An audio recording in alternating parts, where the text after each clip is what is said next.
خب دیگه دوستان عزیزان من، بچه ها،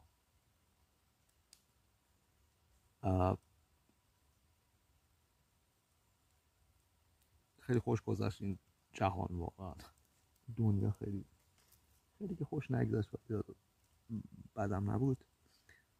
من میخوام همینجا بمیرم. اگه دیگه کاری با من ندارید، من دیگه کاری با شما ندارم، کاری با هیچ کسی ندارم. همینجا توی این جنگل تنها، سکوت، آتیش، چای، کتری، بی سرخر، بی مزاحم، بی سر و صدا.